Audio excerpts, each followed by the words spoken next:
Namaskar. Welcome to Camp Shiksha. This particular question is from IIT Advanced 2015 paper and this question is from the section called Thermodynamics. आप ध्यान से देखिएगा, बहुत सुंदर question है, बहुत अच्छा क्वेश्चन है। आपसे बहुत कुछ पूछ रहा है एक ही क्वेश्चन के अंदर। जैसे अगर ए पार्ट को अगर मैं देखूं तो ए पार्ट के क्यू पे क्या कमेंट करोगे, डब्ल्यू पे क्या कमेंट करोगे, डेल्टा एस पे क्या कमेंट करोगे, उसके क्यू डब्ल्यू डेल्टा यू पे क्या कमेंट करोगे, डेल्टा जी पे क्या कमेंट करोगे, ये सब आपसे वो पूछ रहा है। तो एक एक करके इधर पढ़ते चलते हैं और एक एक करके इस पे कमेंट करने की कोशिश करते हैं। जैसे फ्रीजिंग पॉइंट ऑफ वाटर की आपसे बात कर रहा है। अगर फ्रीजिंग पॉइंट ऑफ वाटर की बात कर रहा है तो इसका मतलब है आपसे कह रहा है कि H2 आपके पास क्या था, लिक्विड था, जिसको आपने क्या किया, जिसको आपने H2O सॉलिड में कन्वर्ट कर दिया। तो H2O लिक्विड को अगर आपने H2O सॉलिड में कन्वर्ट कर दिया तो ये आपने कर दिया फ्रीजिंग। इसमें देखते हैं जरा इसमें इन सब का क्या क्या होगा। जैसे कि अगर आपसे कोई पूछे कि इसमें Q का क्या होगा, तो आपको पता है कि अगर कोई चीज लिक्विफाई से अगर आपका क्या हो रहा है, सॉरी, लिक्विड था, लिक्विड से अगर आपका सॉलिड जा रहा है मतलब फ्रीजिंग हो रही है, तो फ्रीजिंग में डेल्टा आपका जो हीट है, हीट क्या होगा, आपका हीट रिलीज होना चाहिए। मतलब क्यू क्या होगा, आपका लेस देन जीरो होगा, ऐसा आप कह सकते हो। ठीक है जी। तो हीट क्या होनी चाहिए, हीट रिलीज होनी चाहिए। मतलब ये होना चाहिए एंडोथर्मिक प्रोसेस, इधर को जाने में, इधर को जाने में एक्सोथर्मिक प्रोसेस होगा। ठीक है जी। अच्छा, अगला सुनिएगा। अगला आपसे कहता है कि इसका वर्क डन का क्या होगा। वर्क डन की अगर मैं आपसे बात करूं तो वर्क डन के बारे में इतना तो पता चल रहा है कि जीरो नहीं होगा। क्यों? क्योंकि आपने सुना है कि आइस एक्सपैंड ऑन फ्रीजिंग या फिर वाटर एक्सपैंड ऑन फ्रीजिंग। तो जब आइस बनता है तो वो एक्सपैंड होता है, एक्सपैंड होता है तो ऑब्वियसली सराउंडिंग पे कुछ ना कुछ वर्क करेगा, सिस्टम एक्सपैंड होगा तो ऑब्वियस सी बात है। तो इसलिए it will not be zero, कुछ ना कुछ वैल्यू तो आएगी। अभी मैं इस डिस्कशन पे जा ही नहीं रहा कैसा होगा, पॉजिटिव होगा नेगेटिव होगा, बट जीरो नहीं होगा। अभी मैं इतने डिस्कशन पे जा रहा हूँ क्योंकि मेरे को बस ये बताना है जीरो के नहीं है कि नहीं। तो जीरो तो नहीं होगा फॉर श्योर। दूसरा, अगर मैं इसकी बात करूं डेल्टा एस की, तो डेल्टा एस आप एंट्रोपी खुद भी सोच सकते हो कि पहले वो लिक्विड था, लिक्विड से सॉलिड हो गया और भी पैक्ड स्ट्रक्चर हो गया। अगर कॉम्पैक्ट स्ट्रक्चर हो गया, पैक्ड स्ट्रक्चर हो गया, तो एंट्रोपी तो डिक्रीज कर गई ना, एंट्रोपी तो कम हो गई। ठीक है जी। नेक्स्ट, अगर मैं आपसे बोलूं डेल्टा यू, डेल्टा यू काफी बच्चों को यहाँ पे परेशान कर सकता है। बहुत सारे बच्चों ने ऐसा सीखा होगा कि ये क्या है, आपका जो भी फ्रीजिंग वाला प्रोसेस होता है, बॉइलिंग प्रोसेस होता है, तो वो कैसे होते हैं, उस जगह पे आके आपका टेम्परेचर कांस्टेंट होता है।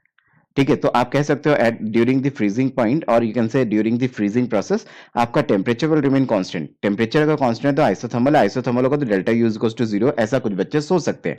बट ऐसा नहीं है बेटा, जब भी फेज ट्रांजिशन में होगा तब आप ऐसा नहीं कहोगे, तब आप इसको जीरो नहीं बोलोगे। वो टिपिकली सिर्फ और सिर्फ आप किसके लिए बोलते थे, आइडियल गैसेस अगर आपके पास हो तो वो स्टेटमेंट होल्ड करता है कि for ideal gases you can say कि अगर आपके पास आइसोथर्मल कंडीशंस हैं तो delta U will be equals to zero. But फिलहाल ये फेज ट्रांजिशन है, फेज ट्रांजिशन में डेल्टा यू जीरो बिल्कुल भी नहीं होता है। यहाँ पे तो डेल्टा यू बल्कि डिक्रीज करेगा, अगर मैं सच बताऊं तो डेल्टा यू आपका इंटरनल एनर्जी डिक्रीज करेंगे यहाँ पे। ये लिक्विड से सॉलिड जा रहा है। ठीक है जी। अगला अगर मैं देखूं, अगला डेल्टा जी, डेल्टा जी के बारे में मैं क्या बोलूं, दिस इज इंपॉर्टेंट, आपको पता होना चाहिए। जब भी फेज ट्रांजिशन हो रहा होता है ना, उसको हम इक्विलिब्रियम मानते हैं, मतलब वो इक्विलिब्रियम स्टेट है, यू कैन से मानते हैं, क्या होता ही है, इक्विलिब्रियम स्टेट है। और अगर इक्विलिब्रियम स्टेट तो ऑब्वियस सी बात है कि डेल्टा जी क्या होगा, डेल्टा जी आपका जीरो होगा। तो अगर इसके हिसाब से मैं मैच करने की कोशिश करूं तो क्या आपका कौन कौन से ऑप्शंस मैच हुए देखते हैं जरा। क्या आपका पी मैच हुआ, नहीं हुआ। क्या आपका डब्ल्यू मैच हुआ, नहीं हुआ। क्या आपका डेल्टा एस मैच हुआ, एंट्रोपी, हाँ जी ये हो गया, ये हो गया। देन डेल्टा यू, ये भी मैच नहीं हुआ। जी, ये मैच हो गया। मतलब इसका आंसर क्या होगा, इसका आंसर होगा आपका R and T. Next question पे चलते हैं, नेक्स्ट पार्ट पे, मतलब बी पार्ट पे। बी पार्ट को देखने की कोशिश करते हैं। बी पार्ट आपसे कह रहा है कि expansion of one mole of an ideal gas into vacuum under isolated condition. ये फ्री एक्सपेंशन का केस है। मतलब यहाँ पे आपके पास ऐसा कुछ है, लेट्स से कि आपके पास यहाँ पे कोई गैस है और इस तरफ को आपके पास कुछ भी नहीं है, वैक्यूम है, हवा भी नहीं है इसके अंदर। ठीक है, तो लेट्स से कि यहाँ पे आपके पास वैक्यूम है। आपने जैसे इस नोब को खोला, नोब खोलते ही गैस इधर से इधर भागेगी। इसको क्या बोलते हैं, इसको बोलते हैं फ्री एक्सपेंशन। ये आपका कौन सा केस है, ये आपका फ्री एक्सपेंशन का केस है। साथ के साथ आपको आइसोलेटेड कंडीशंस भी दे रखी है। अगर आइसोलेटेड है तो इसने आपको इनडायरेक्टली ये भी कह दिया है कि ये आपका एडियाबेटिक है, कि मतलब ना तो हीट लेगा ना देगा। इस वजह से अगर मेरे से कोई पूछे इसका क्यू कैसा होगा, तो क्यू तो इसका जीरो हो जाएगा, एडियाबेटिक कंडीशंस है, आइसोलेटेड कंडीशंस है। ठीक है। अच्छा, उसके बाद सिंस यहाँ पे आपने ओवरऑल कुछ भी टेम्परेचर चेंज नहीं किया है, सिर्फ हमने तो नोब खोली है, इस नोब को खोला और गैस इधर भाग गई। तो सिंस यहाँ पे टेम्परेचर आपका कांस्टेंट है, टेम्परेचर आपका क्या है, कांस्टेंट है, तो you can say delta U will also be equals to zero. अभी delta U can you can say delta U is equal to zero because ideal gas है आपके पास। ठीक है, और since you know delta U is equal to Q plus W होता है, तो अगर आपका delta U zero Q zero तो डब्ल्यू भी जीरो। तो यहाँ पे मैंने W को भी जीरो कह दिया। ठीक है, अब कौन बचा? एंट्रोपी। एंट्रोपी की बात आप समझ लो, एंट्रोपी आपके पास पहले गैस छोटे से चैम्बर में यहाँ पे बैठी थी, अभी पूरे में भागने लगी। अगर गैस इधर उधर भागेगी तो रैंडम अरेंजमेंट होने की पॉसिबिलिटी है, रैंडम अरेंजमेंट बढ़ जाएंगे, और अगर रैंडमनेस बढ़ती है तो एंट्रोपी भी आपकी बढ़ती है। ये कहानी समझ में आई हमको? ठीक है जी, अगला क्या बचा? एक चीज और बची, that is the delta G. Delta G की अगर मैं बात करूं तो आपको ये बात पता है, आप खुद भी सोच सकते हो, मैंने बस इस नोब को खोला और ये इधर से इधर भाग गया। ठीक है, ये इधर से गैस आपकी फ्री में भाग गई, मतलब बिना किसी परेशानी के भाग गई, क्योंकि इधर कोई गैस भी नहीं है, इधर एयर भी नहीं है जो इसको रोक सके। ठीक है ना, अगर यहाँ पे एयर भी होती तो हो सकता है वो इसको कुछ रोकती आने से। अभी आपके पास एयर भी नहीं है, बिल्कुल वैक्यूम में कुछ भी नहीं है, फ्री चैम्बर है, फटाफट भाग जाएगी। और भाग जाएगी तो स्पॉन्टेनियस प्रोसेस, और आपने सुना होगा कि स्पॉन्टेनियस प्रोसेस के लिए डेल्टा जी कैसा होता है? डेल्टा जी आपका लेस देन जीरो होता है, नेगेटिव होता है। तो डेल्टा जी आपका क्या हो गया? डेल्टा जी आपका नेगेटिव हो गया। ठीक है जी, तो ये भी समझ में आ गया।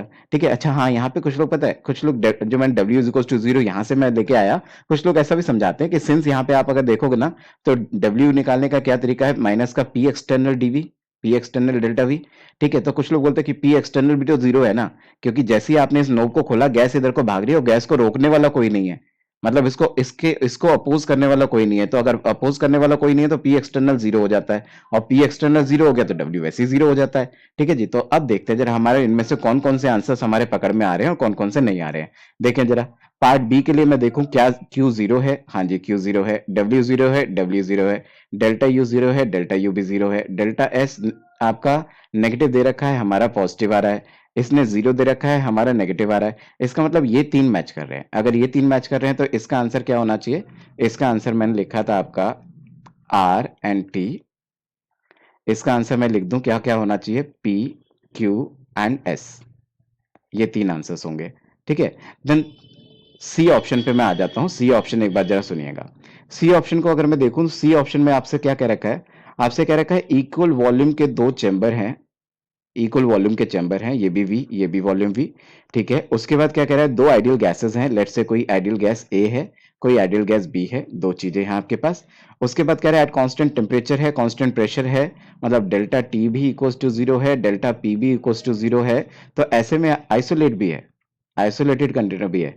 और आपने क्या किया? जस्ट ये जो जिस बाउंड्री से सेपरेट था इसको हटा दिया, और हटाते ही क्या होगा? गैसेस मिक्स हो जाएंगे आपस में। तो ऐसे में पूछ रहा है इन सब का क्या होगा? तो देखो जरा, कुछ बात तो इसने पहले से ही दे दी, एक बात तो इसने पहले से ही दे दी। क्या दे दिया आपको? आपको दे दिया इसने क्यू जीरो है, खुद ही बता दिया आइसोलेटेड है, तो क्यू तो जीरो है ही है। दूसरा अगर मैं देखूं तो दूसरा आपने इसके ओपन किया, ओपन करके बस गैसेस मिक्स हो गई आपस में। सराउंडिंग को ये ना तो धक्का दे रही है, ना ही सराउंडिंग इसको धक्का दे रहा है। इट मीन्स कि आप कह सकते हो कि यहाँ पे किसी भी तरीके का कोई एक्सपेंशन या कंप्रेशन नहीं हो रहा है। That's why you can say W will also equals to zero. और सिंस यू नो कि delta U is equals to Q plus W होता है, तो delta U is equals to Q plus W के हिसाब से डेल्टा यू भी zero हो गया। ठीक है जी, तो डेल्टा यू भी जीरो आ गया मेरा। और लास्ट सेक्शन को अगर देखें तो आपने जैसे ही इसको खोला वैसे ही गैसेस मिक्स होना शुरू हो गई, तो स्पॉन्टेनियस प्रोसेस है, वही वाली बात जो मैंने यहाँ बोली थी, स्पॉन्टेनियस प्रोसेस होगा तो delta G less than zero होना चाहिए। अच्छा, एंट्रोपी की आप बात समझो, जैसे ही मैं इसको खोलूंगा वैसे गैसेस रेंडमली अरेंज हो जाएंगी, कोई मॉलिक्यूल कहीं बैठ जाएगा, कोई मॉलिक्यूल कहीं बैठ जाएगा, रेंडमली अरेंज हो जाएगा, जिसकी वजह से एंट्रोपी बढ़नी चाहिए। इस बात को अगर मैं वैसे भी समझाऊं आपको, आप सोचो जैसे हम 10th क्लास में या 11th क्लास में या 12th क्लास में नॉर्मल अपने मैथमेटिक्स में, यू कैन से मैथमेटिक्स में हम लोग एक प्रोबेबिलिटी वाला क्वेश्चन, बहुत फेमस सा क्वेश्चन करते हैं कि दो सिक्के उछाले, दो सिक्के उछाले तो आपके पास क्या है? एक सिक्का उछाला तो आपके पास दो ही पॉसिबिलिटी हो सकती है, हेड और टेल। लेकिन दो सिक्के उछाले तो आपके पास क्या? हेड हेड, या फिर टेल टेल, या हेड टेल, या टेल हेड। आपके पास क्या? चार पॉसिबिलिटी हो जाती है। तीन सिक्के उछाले तो आपके पास आठ पॉसिबिलिटी हो जाती है। तो बस मैं वही कह रहा हूँ, जैसे ही आपके नंबर ऑफ पार्टिकल्स बढ़ते हैं ना, पहले सिर्फ ये प्योरली ए थी, अभी प्योरली बी थी, आपने जैसे ही इसे खोला तो ये रैंडमली अरेंज होने की पॉसिबिलिटी तो बढ़ गई ना। मतलब कि ऐसा हो सकता है, कैसे भी अरेंज हो सकते हैं रैंडमली, ए बी करके, हो सकता है ए करके, ए बी सी करके, ए बी बी ए करके, सॉरी। तो इस तरीके से वो किसी भी तरीके से रैंडमली अरेंज हो सकते हैं, और रैंडमनेस बढ़ती है तो एंट्रोपी आपकी बढ़ेगी। अब जरा देखने की कोशिश करते हैं इनमें से कौन कौन मैच कर रहा है। लेट्स से मैं देखूं कि क्यू, क्या क्यू मैच कर रहा है? Q is equal to zero है, W is equal to zero है, delta U is equal to zero है, डेल्टा एस मैच नहीं कर रहा, डेल्टा जी भी मैच नहीं कर रहा। मेरे को लग रहा है इसका भी सेम ही आंसर आ गया फिर तो, जो इसका आ रहा था। इसका भी आंसर क्या हो जाएगा? P, Q and S. Last section पे आते हैं। लास्ट सेक्शन आपसे कह रहा है कि कोई रिवर्सिबल हीटिंग है, H2 गैस है जो कि 1 एटीएम पे है, फ्रॉम 300 केल्विन से 600 केल्विन गया, ठीक है, और उसके बाद आप क्या किया, रिवर्स कर लिया और वापस ले आए। अच्छा, ये तो सब कुछ सेम ही है। फिर उसने बोला प्रेशर आपने सेम रख रखा है, बस टेम्परेचर बढ़ाया घटाया और जिधर गए थे वहीं वापस आ गए। ठीक है, पीवी ग्राफ आपने बनाया, आपने क्या करा, वॉल्यूम बढ़ाया, वॉल्यूम वापस आ गया, टेम्परेचर बढ़ाया जिसकी वजह से वॉल्यूम बढ़ा, टेम्परेचर घटाया, वापस से वहीं आ गए।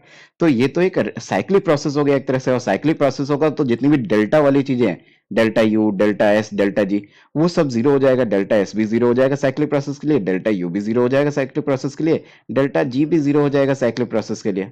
तो साइक्लिक प्रोसेस के लिए तो ये सभी जीरो हो गया। ठीक है जी।